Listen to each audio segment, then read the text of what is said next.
death toll continues to rise as survivors try to identify the bodies of their loved ones.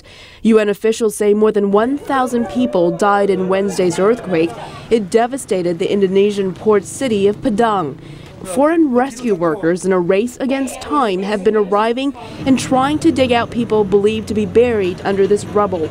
Rescue efforts have been slowed by power blackouts and lack of heavy equipment to move slabs of collapsed concrete.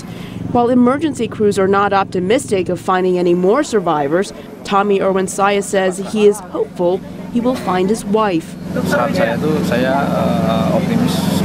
I lift this up to God, and I'm still optimistic that my wife is safe. After the earthquake at about 4 o'clock, I came here to the site and I shouted. Somebody shouted back, and I recognized it was the sound of my wife's voice.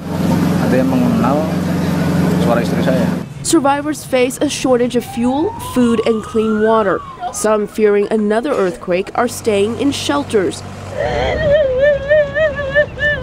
Hundreds of miles away, along the so-called Pacific Ring of Fire, a region of volcanoes and fault lines, another scene of suffering and devastation. Samoans are burying their dead after a tsunami washed entire villages away. Hundreds are believed dead. This grandmother lost 2 young grandchildren. I was holding the hand of my grandchild when the wave hit us. I didn't know what happened. I just couldn't hold him anymore. We got separated. Hundreds are still missing in Samoa, American Samoa, and Tonga. For survivors, relief workers have been helping with basic needs. Every 2 or 3 hours, and then we deliver about 200 bottles of 20 liters each. New Zealand Foreign Minister Murray McCauley toured Samoa and says there is much to be done. There's a major reconstruction effort required here, and it's going to require very substantial resources, and it's going to take a while.